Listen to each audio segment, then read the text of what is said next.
And good afternoon, everyone. I'm Aaron Gilchrist in for Yasmin Vousoughian. A deadly new assault by Russian forces in western Ukraine is heightening fears as it brings the war even closer to NATO's doorstep. At least 35 people were killed and more than 130 were injured earlier today after Ukrainian officials say a Russian airstrike hit a military base about 20 miles from the Polish border. Now, officials report that around 30 missiles pounded the International Center for Peacekeeping and Security northwest of Lviv. That area regularly hosts Americans, Canadians, and other international instructors who help to train the Ukrainian military. Now, NBC News has not independently verified the missile strikes, but National Security Advisor Jake Sullivan said the U.S. would intensify its efforts to assist that country. There are no U.S. troops currently operating in Ukraine, in eastern Ukraine or in western Ukraine, and that we will defend every inch of NATO territory, but U.S. forces will not engage Russian forces inside Ukraine. That remains true today. It remains true on the ground and in the sky. But what we will do is increase and intensify our efforts to supply the Ukrainian defenders with the weapons and security assistance they need to defend themselves. This as Ukrainian President Volodymyr Zelensky was seen visiting wounded soldiers, even awarding them medals. This is at a hospital in an undisclosed location. The country's foreign minister called today for additional military support from NATO to arm Ukrainians as they now face concerns of a possible chemical weapon attack. When you're asking me whether NATO will defend us, well, we do not expect that. What we are asking is a very simple thing. We say, arm Ukraine and we will do the rest. Give us all the weapons necessary and we will fight for our own land and for our people. Meanwhile, more than 2.6 million refugees have fled Ukraine. That's according to new numbers from the UN Refugee Agency. Efforts to get Ukrainian citizens out have been extremely difficult. That's as ceasefires have not been holding because of continued Russian shelling in cities like Mariupol and Irpin.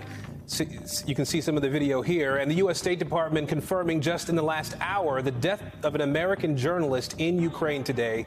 The confirmation following reports from Kyiv police that 50-year-old filmmaker Brent Renaud was killed by Russian forces in a suburb outside the capital city of Kyiv. Let's get right to the deadly Russian attack on that military base. NBC's Ali Arouzi is in nearby Lviv for us today. Ali, first, what new reporting do you have about this airstrike earlier today? Hey, Aaron. Well, I can tell you that last night, between our live shot at almost 6 a.m., my crew and I heard the thumping of those airstrikes. It's about 35 miles west of where we were. We were kind of expecting this, but nonetheless, it was a surprise that it had come this far west. And those missiles were just 6 miles from the Polish border, which is pretty close to NATO territory. Now, we've learned that about 30 missiles were launched into the Yavoriv military air base. The Ukrainian authorities here say that most of those missiles were intercepted, but they did enough damage to kill 30 people, wound another 134 people at that base. And it's a very strategic place, Aaron. Now, as I mentioned, it's very close to the Polish border, so if supplies are going to come in, that would be one of the obvious stopping points. It's a place where NATO instructors and U.S. instructors in the past have trained Ukrainians. I have to highlight that there were no NATO or U.S.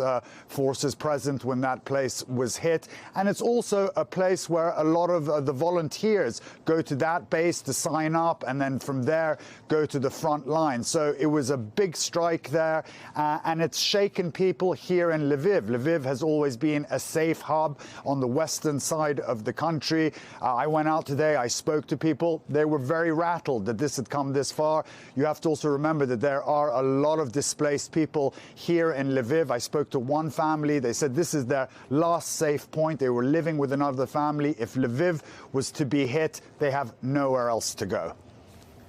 Yeah, at the same time, Ali, we mentioned that earlier today, President Zelensky visited some wounded soldiers, Ukrainian soldiers, at a hospital. What do we know about his visit today?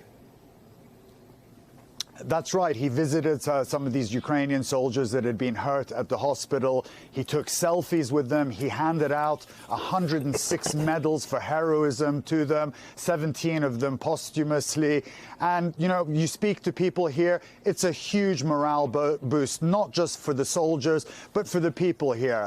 You know, Zelensky has been a big moral support for this country. A lot of the people you speak to here, they would tell me before that they didn't really support Zelensky when he got elected. They were very skeptical about him when he was first president, but he is the man of the hour. He is the man that they needed here. He's been giving a lot of morale, a lot of support. They're very encouraged by his speeches, so everybody was really happy to see him at that hospital taking selfies with the soldiers, handing out medals. Big morale boost for the people and for the people fighting on the front lines.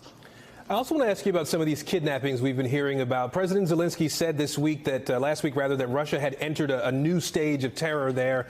He accused Russian forces of abducting the mayor of Melitopol in particular. Another mayor has now been kidnapped, according to Ukrainian officials, too. What have you been able to learn about these kidnappings? That's right. This second mayor of the Zaporizhia region apparently was kidnapped in about 8:30 this morning by Russian forces. You know, if that is confirmed, he is the second mayor to have been kidnapped since Friday.